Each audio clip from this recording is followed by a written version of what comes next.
Magandang hapon guys, ito na naman tayo. Ang vlog natin dito sa Zone 3 Bangged. Yan ang San Lorenzo Shrine. Dito yan matatagpuan sa Zone 3 Bangged.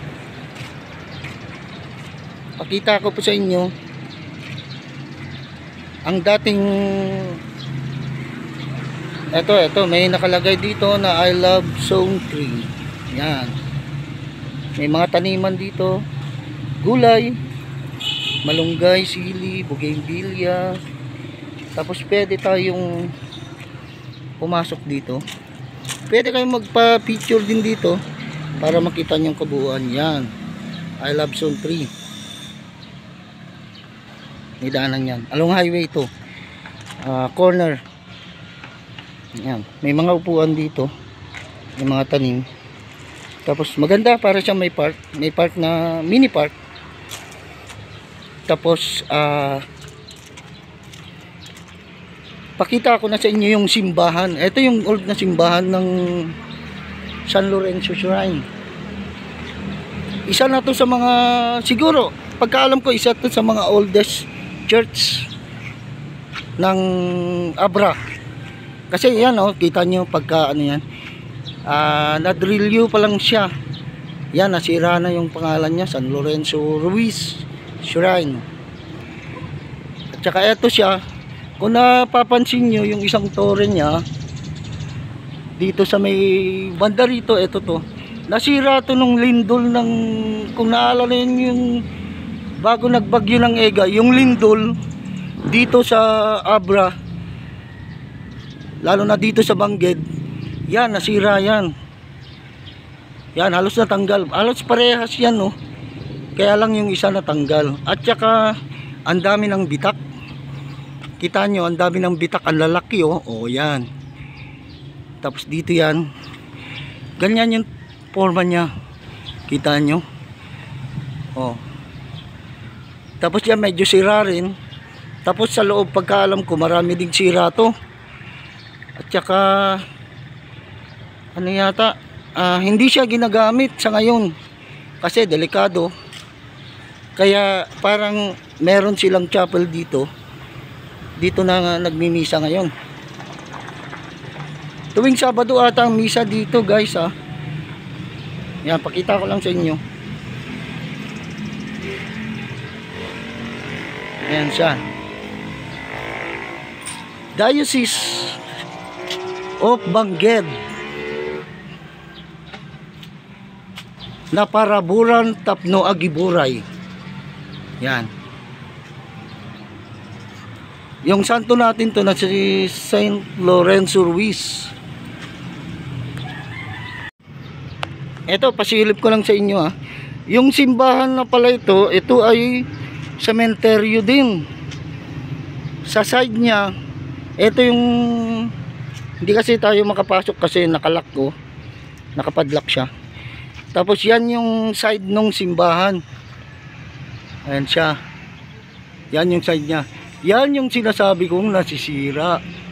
Nasira rin nung lindol yan, guys, Grabe yung lindol na tumama noon dito. Hindi ako nagkakamali, 7.3 ata magnitude. Yan, kaya hindi pa siya ginagamit, hindi pa pinagmimisahan. Dito nakaburol yung mga kamag-anak ko, tsaka father ko, anak ko. Dito na rin lahat, mga pinsan ko, tihin ko. Yan, dito banda. Ito yung side niya, Yan, kita nyo na, sa pader pa lang, ano na siya, old na siya, from yung mga na-drilyo. Ano to siguro, mga panahon din ng mga Kastila to yung mga nagpatayo siguro to mga Kastila rin. Kaya kita mo pati fence pa lang niya, yung pader niya talagang old na old. Tapos eto ngayon yung pinaggagamitan nilang parang chapel. Dito sila nagmimisa ngayon. Lipat ko ulit sa kabila para makita nyo yung kanang bahagi nung simbahan. Silip na lang po tayo dito sa fence niya. Nandito ako sa may pader niya. Dito dinadaanan din namin. pagkapista ng patay. Pwede kayong dumaan dito, papasok dun sa loob. Ito yung right side nya. Yung unang pinakita ko, kaliwang bahagi yun. Ito yung right side nya, right side ng simbahan. Yan, dun ko na naipakita yung totally na natanggal na tore na isa.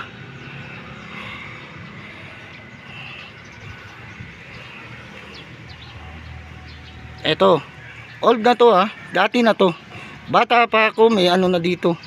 Nakatayo na yung mga puntod dito, ganun. Nakaano na yan. Pakita ko naman sa inyo yung bago. May bago kasi silang pinatayo dito na hindi kasama ng mga dating old. Meron na ditong daanan, sementado siya. Tapos may CR. Yan, CR. May CR dito. Pasilip ko lang Pasilip ko lang guys yung ano, yung bagong, kasi maluwang na to eh. Hindi natin mapapasya lahat. Pasilip ko lang yung bagong libingan, himlayan o whatever. Ewan ko, ano na lang, bahala na lang kayo. Ito yung mga ano, yung dati. Wala pa to dati. Tapos ito na yung masasabi kong bago. Tapos dito, dati pader to. Ngayon ginawa na siyang parang libingan na rin yung pader. Yan. Puno yan hanggang doon sa dulo. Hanggang sa yan. Tapos dito diretso naman yan. Papunta na doon sa mga bagong, dito na nagtayo na rin ng mga mausoleo. Hindi ko mapapakita lahat, ano lang, hanggang bukana na lang guys.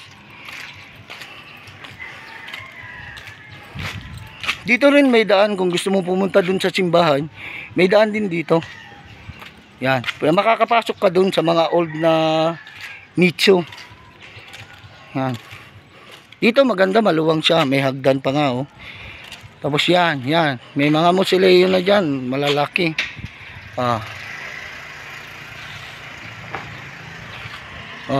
Yan na muna guys. Sana subscribe nyo naman ako, tapos manood kayo sa mga iba pang video ko, para i-follow nyo ako para mapanood nyo lahat yung mga video na iaano ko, kasi i-explore ko pa ang Bangged para makita nyo ang may gate pala dito, para maipakita ko sa inyo ang pinagbago na ng Bangged noong bata pa ako hanggang sa ngayon. Kasi ang dami nang nabago dito sa Bangged, na-improve na rin. Sige bye guys. Good day lahat sa atin. And peace, and I'm out.